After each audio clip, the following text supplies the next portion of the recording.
To learn about the off-grid lifestyle and to be inspired to live your dreams, click subscribe so you don't miss anything.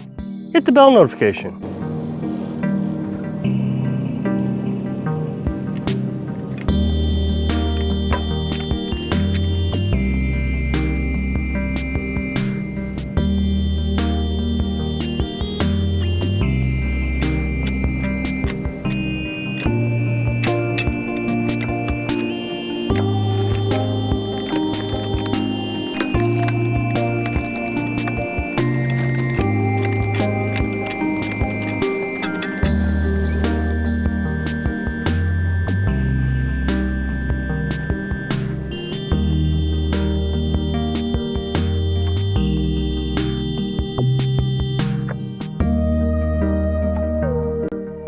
So, as you know, I've been going down to the city park about, I don't know, every third day.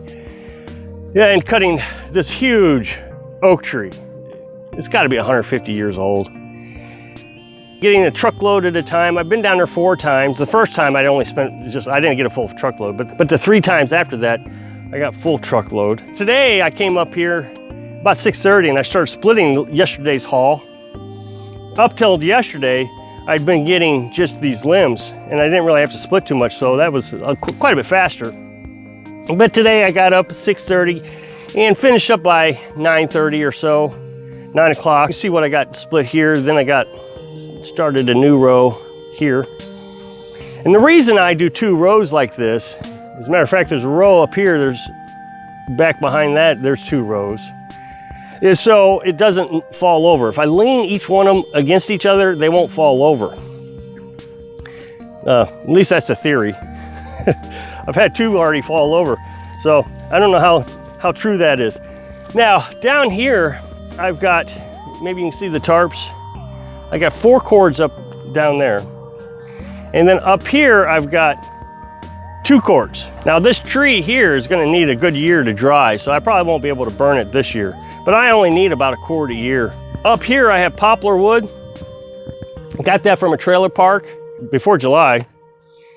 And that'll be good for the fall and the spring. It's gonna burn fast and hot. I can't tell you the satisfaction,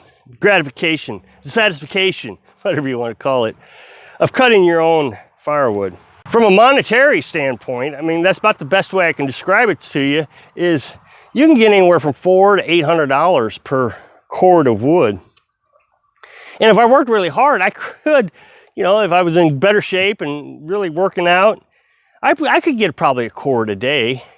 So I mean, imagine that, $400 a day. But I'm not really talking about the monetary aspect of it. I mean, these are the things about me living off grid that's making me happy, just joyful.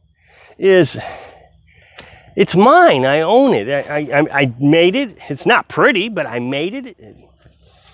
There's something to it.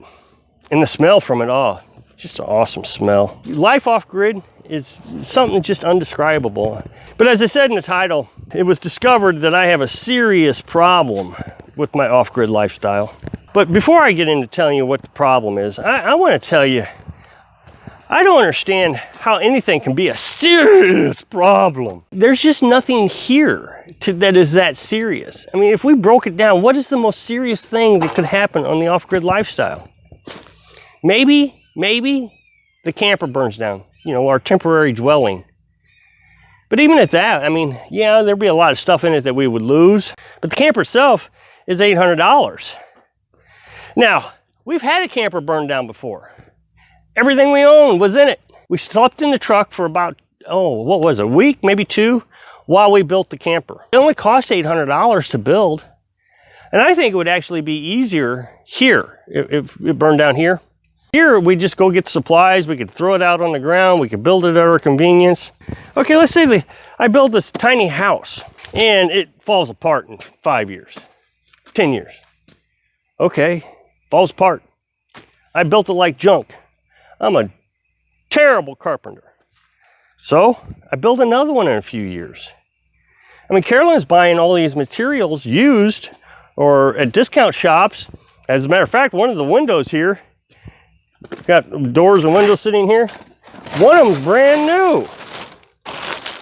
We got a $500 to $600 door we got for 40 bucks. These windows would normally go for $200. We got them like for $40 or $50. One of them's brand new, like I said. What is so serious that we could lose something? You know, we got our insulation over here. We paid half price for that from some guy who had too much. Our plywood, I think we paid $5 a sheet. Normally they go for $8 a sheet. There's just nothing that serious. What could possibly be so serious? Chainsaw break. Oh my goodness. You know, well, yeah, if you have a Husqvarna or a steel chainsaw, you know, one of those $800 or $1,000 chainsaws, if they go bad, you know, you got to take it to the mechanic, get it fixed, get it replaced, fix it yourself, order parts. If my chainsaw goes bad, I run over to Home Depot real quick and buy a new one for $120. It just isn't that serious. Right now, I got two chainsaws. The other one is like 20 years old, and the gas line has broke on it. And so I ordered some more from Amazon. It's going to cost like 12 bucks. I mean, there's just nothing catastrophic about what could happen around here. Right now, our well has a broken or cracked well liner in it. You know, the long sleeve that goes down, it's a steel pipe, goes down in it. Oh my goodness, oh no, you're gonna have a serious problem with that well, Rob. You can't use that well. But I showed you in a previous video how we filter all our water and chlorinate it, and then we take the chlorine out with our Berkey. So the water's safe. And we've drank riskier water than this well water when we were nomads. When we were nomads, we took water out of the creek in Utah and South Dakota and put it through the Berkey. And we're still alive, never been sick. The solar panels. There's got to be a serious problem with the solar panels. Well, I don't see how that's a serious problem either. I mean, you can buy these solar panels, $81 a piece. Now, granted, if I had to replace all of them, hailstorm came and busted them all up, yeah, you know, that's $800. That would be a little bit of a thing, but you know, that's why you have an emergency fund when things like that happen. If they did all break, I mean, just completely destroyed, couldn't use them, I mean, we still got the generator that we could back up on for a couple weeks until we could get new solar panels. And they actually ship them out pretty quickly. I think the last two that I ordered took about a week to get here. So, I mean, it's not even that big of a deal. Our outdoor wood furnace, I mean, I don't see how this is a serious problem at all. I mean, this is outdoor. The flame and the exhaust and everything is outside. So there's no risk to the humans. The heat, only heat, not smoke, not anything, but goes through the ductwork and into the camper. So there's nothing serious that could happen here. I mean, even if it doesn't work, it's still producing a little bit of heat and getting into the camper. We have a backup system, propane, of course. Now that's probably the most dangerous thing that we use is propane. Propane causes carbon monoxide and can make you sick, kill you, pretty easy, pretty quick. So we have two carbon monoxide detectors in case one of them doesn't work. So I just see things as though people are just bound to be unhappy. They have to find a problem so they can be unhappy. And what I'm trying to suggest is if you minimize your lifestyle, have the bare essentials, water, shelter, food, that there's really nothing that can go wrong. There's just, you can't identify a problem, and over time you get rid of that fear and the anger, and eventually you just find happiness. Ignore our mess, but I got a comment about this tank. And the comment says, I need you to contact me immediately. Do you have messenger or email or some way that I can get a hold of you? You have a serious problem that I need to discuss with you. And I'm like, really? So initially I just thought, you know what, who cares? I don't care. There's nothing here that is that serious that it's gonna, you know, just fall apart and my life is gonna be over. But after thinking about it and discussing it with Carolyn, we thought, maybe we'll just see what he sees. You know, curiosity got the cat. Yeah, your tank, it's gonna fail because of UV radiation from the sun. It's just gonna melt it down. So, what? Who cares? It was $50. I see these things sitting around all over the country here. People got them for sale. This thing is probably 20 years old. You know what it did? Sat out in the sun. So one, I don't think the UVs are actually going to disintegrate it. But if it does, who cares? Why are we so stressed about that? And that's what I'm trying to say, is it doesn't matter.